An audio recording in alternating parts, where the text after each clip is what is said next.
দেখি আছোঁ সদায় দেখি আছোঁ স্কুলৰ বাৰাণ্ডাত এটা ৱাল ব্ৰেকেট কৰি ৰাখি দিয়া হয়নে? কিন্তু আমি ইয়াক কি ধৰণে অপাৰেট কৰে বা জুইত কেনেকৈ নিক্ষেপ কৰা হয় আমি তাক নাজানো। কোনোবাই জানে? এতিয়াও সুধিছোঁ মই, কোনোবাই জানে নেকি? নাজানে ন? গতিকে আমাক জনাৰ খুব প্ৰয়োজন। কেতিয়াবা তোমাৰ হাতেৰে পৰাই এটা ডাঙৰ ভয়ানক অগ্নিকাণ্ড এটা ৰোধ কৰিব পাৰা তুমি যদি ইয়াক ভালদৰে জানি লোৱা। ইয়াত একদম সৰু কেইটামান মেকানিজিম আছে। যেনেকৈ ইয়াত এটা হালধীয়া চিল দি থোৱা আছে, এই চিলটোক আমি ইমিডিয়েট আউট কৰি দিব পাৰোঁ। এইটো এনেকৈ হাত দি টানিলে ওলাই যাব। নেক্সট আছে এটা চেফটি পিন। চেফটি পিনটো কেলৈ দিয়া হয়? চেফটি পিনটো এইটো কাৰণতে দিয়া হয় আমি ইয়াক মুক্তভাৱেও ৰাখিব পাৰিলোঁ যে ইমাৰ্জেঞ্চিত আমি একদম ফটছে ইয়াক যাতে ডিচাৰ্জ কৰি দিব তেনেকৈও কৰি থ'ব পাৰিলোঁ। কিন্তু ইয়াক কৰি থোৱা হৈছে, এতিয়া তোমালোকেই নাজানা ধৰা, কেতিয়াবা আহি যদি ই মুক্তভাৱে থাকে বা আমি অ'পেন কৰি থৈছোঁ, একদম ৰেডি পজিশ্যন কৰি থৈছোঁ, তোমালোকেতো নাজানা ইয়াক কি দবাই দিলে কি হ'ব। আহি ধৰ এক্সপেৰিমেণ্ট কৰিলে এইটো দবাই দিলা, দবাই দিয়াৰ লগে লগে এইটো আনৱান্টেড ডিচাৰ্জ হৈ গ'ল। বস্তুটো আমি ৰাখিছিলোঁ এটা নিৰ্দিষ্ট ঘটনাৰ মুখামুখি হ'বৰ কাৰণে, কিন্তু এইটো তাৰ আগতেও আনৱান্টেড ডিচাৰ্জ হৈ গ'ল বস্তুটো। আমাৰ এটা ষ্টেণ্ডাৰ্ড সঁজুলি হেৰাই পেলালোঁ আমি। গতিকে পৰৱৰ্তী পৰ্যায়ত ইয়াক আনি আকৌ ৰেডি পজিশ্যনত ৰাখিবলৈ বহুত লেট হৈ যায়। গতিকে সেইকাৰণে ইয়াক চেফটি পিন আৰু চেফটি গাৰ্ড লগাই ৰখা হয়। এই চেফটি পিনটো নোলোৱালে কিন্তু আমি ইয়াক ডিচাৰ্জ কৰিব কেতিয়াও নোৱাৰোঁ। এই চেফটি পিনটো ইয়াত থকালে আমি ইয়াক কেতিয়াও ডিচাৰ্জ, দিনটো দবাই থাকিলেও তুমি ডিচাৰ্জ কৰিব নোৱাৰিবা।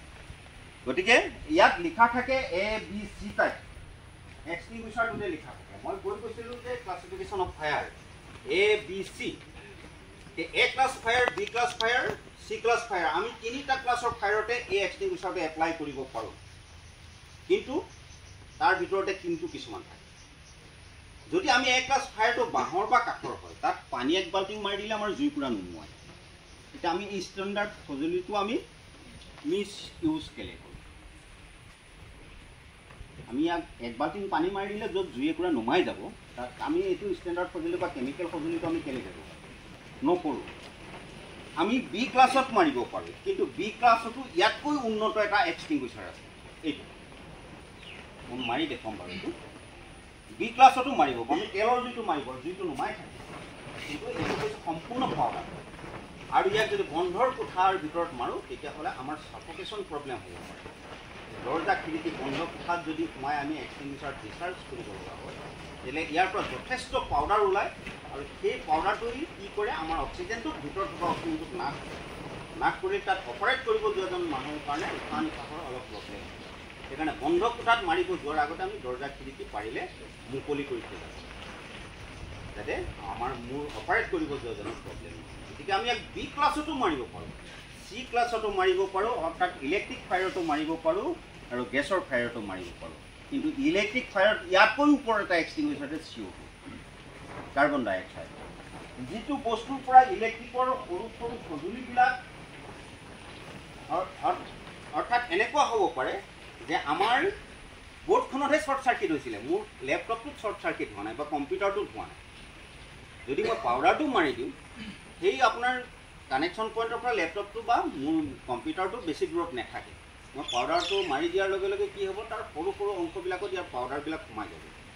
গতিকে পৰৱৰ্তী পৰ্যায়ত আমাৰ কি হয়, এজন এক্সপাৰ্ট আনি তাক আকৌ পৰিষ্কাৰ কৰিব লগা হয়, সেইটো কাৰণে দেৰি হৈ যায়। গতিকে তাতকৈ বেটাৰ এক্সটিংগুইচাৰ আছে আমাৰ CO2 মাৰি দিয়াৰ লগে লগে আপোনাৰ জুইটো নুমাই থাকিব, আৰু আপোনাৰ যিটো ইলেক্ট্ৰনিক সামগ্ৰী বা কম্পিউটাৰে হওক লেপটপে হওক সি অক্ষত অৱস্থাত থাকিব, পুনৰ চলাব পৰা সুবিধাটো হৈ পৰে। এতিয়া আমি পাউডাৰটো মাৰিবলৈ তাত ছাজেষ্ট নকৰোঁ, কেলৈ? তাতকৈ বেটাৰ এক্সটিংগুইচাৰ হৈছে CO2। এইটো গম পালে ন? আমি A, B, C তিনিটাত মাৰিব পাৰোঁ, কিন্তু A ক্লাছ ফায়াৰত আমি পানী মাৰিলেই নুমায়। যি সৰু জুই হয় আমি পানী এক বাল্টিং মাৰি দিলে নুমাই গ'ল, ইয়াক ডিচাৰ্জ কৰাৰ প্ৰয়োজন নাই। B ক্লাছত মাৰিব পাৰোঁ তেলৰ জুইত মাৰিলেও নুমাব, কিন্তু তেলৰ জুইত তাতকৈ বেটাৰ আছে এইটো ফম, টিকুলেট বুলি কোৱা হয়, ফম থাকে। যে ফমৰ এক্সটিংগুইচাৰটো আমি মাৰি দিলে জুইটো সোনকালে নামাৰে। আৰু C ক্লাছ ফায়াৰত আমি এই এক্সটিংগুইচাৰটো মাৰিব পাৰোঁ। গেছৰ জুইত খুব ভাল, গেছৰ ৰেগুলেটৰৰ মুখত যদি জুই একদম সাংঘাতিক ধৰণে উঠিব লৈছে, ইয়াক মাৰি দিম ধপকৈ নুমাই থাকিব। এইটো আপোনালোকৰ স্কুলবিলাকত আছে নি? এইটো পাৰিলে দুটামান ৰাখিব, ইলেক্ট্ৰিকৰ কাৰণে ৰাখি দিব দুটামান। আৰু এইকেইটা বছৰি ৰিনিউৱেল কৰে, এইটো মোটামুটি আপুনি শেষ নোহোৱালৈ চলাই থাকিব। এই মানে কি হয় আমি ৰিপিট ডিচাৰ্জ দিব পাৰোঁ এইটো ওৱান টাইম একবাৰ দিয়াৰ পাছত আৰু কাম নাই এই এক্সটিংগুইচাৰটো অলপ কষ্টলি হয় কিন্তু ভাল হয় এতিয়া চাওঁ মই বি ক্লাছ ফায়াৰৰ এপ্লাই ইয়াত আমাৰ এক্সটিংগুইছ মিডিয়া আছে পানী উইথ ফ'ম তাত CO2 অৰ্থাৎ আমি নৰ্মেল এয়াৰক কম্প্ৰেছ কৰি ভৰাই থোৱা আছে এইটো হৈছে নৰ্মেল এয়াৰক আমাৰ মেচিনৰ কম্প্ৰেছ মেচিনৰ দ্বাৰা ইয়াত নৰ্মেল এয়াৰকে ইয়াত কম্প্ৰেছ কৰি ভৰাই থোৱা আছে ইয়াত হয়তো 200 বাৰৰ এইটো চিলিণ্ডাৰ ই প্ৰেছাৰ কৰিব কাক প্ৰেছাৰ কৰিব ইয়াত আমাৰ কানেকশ্যনবিলাক দেখিছে নহয় ইয়াৰ পৰা আমি ভেল্ভ খুলি দিয়াৰ লগে লগে ইয়াৰ পৰা গৈ আমাৰ মেইন কণ্টেইনাৰত প্ৰেছাৰ কৰিব মেইন কণ্টেইনাৰত কি আছে 9 লিটাৰ ৱাটাৰ আছে আৰু এপ্ৰক্স 1 লিটাৰমান ফ'ম লিকুইড ঢালি থোৱা থাকে ফ'ম লিকুইড আৰু ৱাটাৰক মিশ্ৰণ কৰি আমাৰ যিটো নৰ্মেল এয়াৰটো কম্প্ৰেছ কৰি ভৰাই থাকি যেতিয়া ফ'ৰ্চ কৰিব ইয়াত আহি সোমাৰ লগে লগে আমাৰ ডিচাৰ্জ যিটো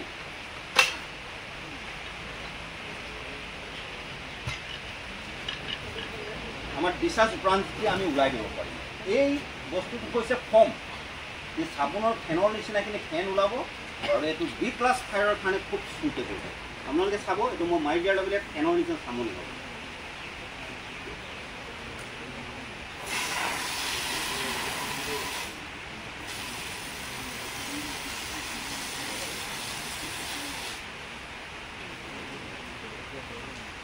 এতিয়া আপোনালোকে দেখিলে নহয় এটা চামনি হৈ গ'ল যদি মই এই জেগাটোকে তেলৰ জুই জেগা বুলি ধৰি লওঁ তেতিয়াহ'লে মই বাকীকেইটা এক্সটিংগুইচাৰ মাৰি মই ফেলাৰ হৈ কিন্তু ইয়াত তেলৰ যিটো যেতিয়া মই ফ'ম এপ্লাই কৰি দিম ফ'ম এপ্লাই কৰাৰ লগে লগে ঢাকি পেলাব ঢাকি পেলোৱাৰ লগে লগে কি হ'ব আমাৰ তাত অক্সিজেনৰ পৰিমাণটো নাশ কৰিব অক্সিজেনৰ পৰিমাণটো যেতিয়া নাশ কৰিব ই যিমানে হাইলি ইনফ্লেমেবল জুইৰ পৰা নমাই তাৰমানে অক্সিজেনৰ প্ৰভাৱ পোৱা নাই আমাৰ জুই জ্বলিবলৈ 3টা বস্তুৰ প্ৰয়োজন আছে তাৰ পৰা এটাক আমি নাশ কৰিব লাগে গতিকে আমি ফাৰ্ষ্ট টাৰ্গেটে লওঁ অক্সিজেনক নাশ কৰা অক্সিজেনক নাশ কৰি পেলোৱাৰ লগে লগে কাৰণ ফিউটো ষ্টেবল হৈ থাকে ফিউটো পোৱাৰ কাৰণে জুইটো জ্বলিলে ফিউটো ষ্টেবল থাকে গতিকে তাৰ পৰা এটা বস্তুক আমি নাশ কৰিবলৈ অক্সিজেনক টাৰ্গেট কৰিব লাগে অক্সিজেনৰ পৰিমাণটো নাশ কৰি পেলোৱাৰ লগে লগে জুইটো নুমাই থাকিব এইটো এটা লেয়াৰ কৰি দিম আমি এয়াই নহয় ইয়াতকৈ যদি আৰু প্ৰয়োজন হয় আমি ক'ৰবাত তেলৰ জুইত মাৰিছোঁ এইবুকুলৈ মাৰোঁ আমি কম আমাৰ বুকুলৈ আহি যায় ফ'ম মাৰোঁতে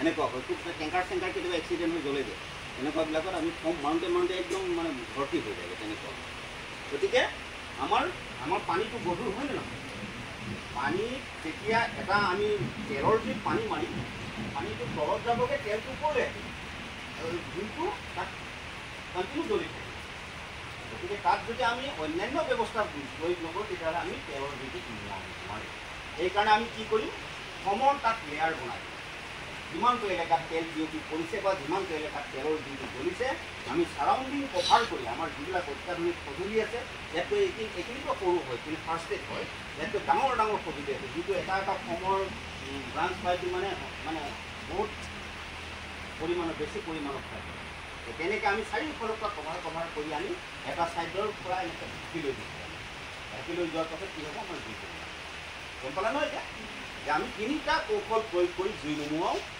এইটো ঢাকনি এইটো হৈছে আমাৰ ঢাকনি ব্যৱহাৰ কৰা অৰ্থাৎ জুইকুৰাত আমি উশাহ ল'ব নিদি মাৰিলে অক্সিজেনৰ পৰিমাণ নাশ কৰিব এনেকুৱা ঠিক আছে হেৰি জুইৰ সম্বন্ধে অকণমান জানিলোঁ আৰু